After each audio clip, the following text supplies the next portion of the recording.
வணக்கங்க, எல்லாருக்கும் வணக்கம். பத்திரிகை நண்பர்கள், ஊடக நண்பர்கள் எல்லாருக்குமே ரொம்ப ரொம்ப நன்றி. இன்றைக்கி இந்த ஈவெண்ட்டில் கலந்துக்கிட்டதுக்கு. சர்தார் 2 ஒரு ரிமார்க்கபிள் ஃபில்முங்க. நான் ரொம்ப என்ஜாய் பண்ணேன்.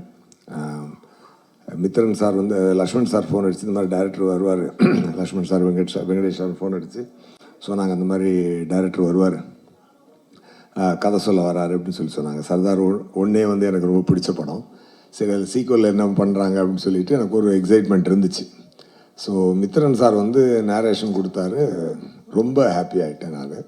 ஸோ அதான் மித்ரன் சார் சொன்ன மாதிரி உடனே நான் ஒத்துக்கிட்டேன்னா, வெரி சேலஞ்சிங்கான ஒரு ரோலாக அது இருந்துச்சு. அதுக்கு அவர் டிசைன் பண்ண விதம், என்னோட கேரக்டர் அவர் டிசைன் பண்ண விதம், சர்தாருக்கு உண்டான கோல், சர்தார் இந்த படத்தில் எடுத்துக்கக்கூடிய எஃபர்ட், அது எல்லாமே ஒரு அழகான ஒரு படமாக அது ஃபார்ம் ஆகிருக்கு. நம்ம நேட்டிவிட்டியுள்ள ஒரு மெசேஜும், இன்டர்நேஷ்னல் தரமுமான ஒரு ஏஜென்ட் ஸ்பை படம் ஒரு ஹாலிவுட் தரமான ஒரு விஷயம். அதை நம்ம ஊர் மக்களுக்கும் கனெக்ட் ஆகிற மாதிரி, புரிகிற மாதிரி, முக்கியமாக என்டர்டெயின் பண்ணுற மாதிரி அதை ரொம்ப அழகாக கன்ஸ்ட்ரக்ட் பண்ணியிருந்தார் டைரக்டர் மித்ரன் சார். ஒவ்வொரு டைரக்டர் நல்ல டைரக்டராக இறைவன் கொடுக்குறான் எனக்கு.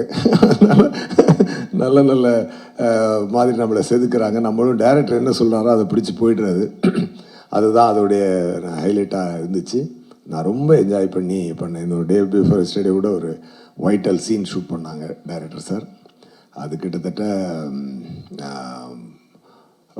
ஒரு full day, next day continue பண்ணி நைட்டு 2:20 வரைக்கும் ஷூட் பண்ணோம்.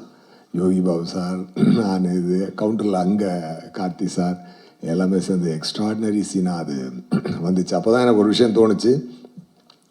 நான் ப்ரொடியூசர் சாருக்கு அந்த ரிக்வெஸ்ட் வச்சுருக்கேன், சார் தயவு செஞ்சு இந்த படத்தை ஹிந்தியில் ஸ்ட்ரெயிட் ரிலீஸ் பண்ணுங்க அப்படின்னு சொல்லி நான் சொன்னேன். கண்டிப்பாக இன்றைக்கி பேன் இண்டியன் ரிலீஸ் பண்ணி மிகப்பெரிய ரெஸ்பான்ஸ் வாங்கின படங்கள் லிஸ்ட்டில் இது முக்கியமாக நிற்கும் அப்படின்ற நம்பிக்கை எனக்கு இருக்குது.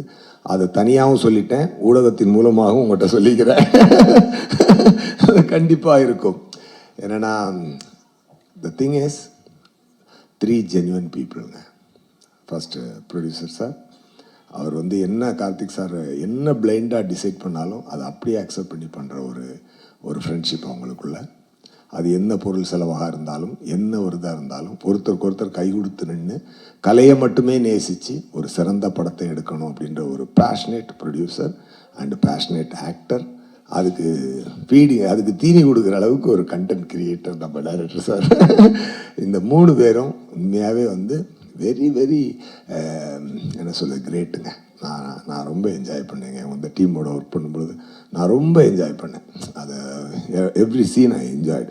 அந்த மித்ரன் சாரோட சென்சிபிலிட்டி, லுக் அண்ட் ஃபீல் எல்லாமே ஒரு தரமாக இருந்துச்சு. ஜார்ஜ் சாரோட ஒளிப்பதிவு ரொம்ப பிரமாதமாக இருந்துச்சு. 2 பேரும் ஃப்ரெண்ட்ஸ், எல்லாருமே ஃப்ரெண்ட்ஸ் ஆக்சுவலாக. அதனால தான் அவங்களுடைய கனவை காசை மீறி பிளான் பண்ணி அடிக்கிறாங்க. ஸோ அதுக்குண்டான ரெஸ்பான்ஸ் என்டையர் இந்தியா இருக்குன்றதை நான் நம்புகிறேன், உண்மையாகவே நம்புகிறேன். அண்டு கார்த்தி சாரோட டெடிகேஷனை பற்றி சொல்லணுன்னா, கார்த்தி சார்ட்ட இருக்கக்கூடிய பெரிய ப்ளஸ் என்ன அப்படின்னு சொன்னால், மூளையும் மனசுக்கும் ஃபில்டரே இல்லாமல் வார்த்தை வரும். அது நல்லதாக இருந்தாலும் சரி, அது தப்பாக இருந்தாலும் சரி, எதாக இருந்தாலும் ஸ்ட்ரெயிட்டாக பேசக்கூடிய ஒரு ஃபில்டர் இல்லாத ஒரு சிறந்த மனிதர், நல்ல நடிகர் போக ஒரு சிறந்த மனிதர், ரொம்ப சின்சியரான ஆக்டர். அதை எப்படி சொல்ல, ஒரு ஸ்டார் ஆக்டர்.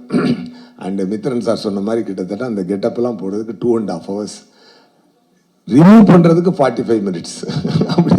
அப்படி எவ்ரிடே அதை கேரி பண்ணி பண்ணுறதுன்றது. இதுக்கப்புறம் அவர் அதுக்குள்ளே எடுத்துக்கிட்டு, அந்த தாடிக்குள்ளே இருந்துக்கிட்டு, அந்த கண்ணை வச்சுட்டு அவர் நடித்த ஒரு விதம் ரொம்ப அழகாக இருந்தது. ஒரு நண்பனாக நான் அதை ரொம்ப ரசித்தேன். ஸ்பாட்டில் ரொம்ப we had a very good time. Definitely மக்களும் நல்லா என்ஜாய் பண்ணுவாங்க. Sardar 2 will be a super duper hit. Thank you so much.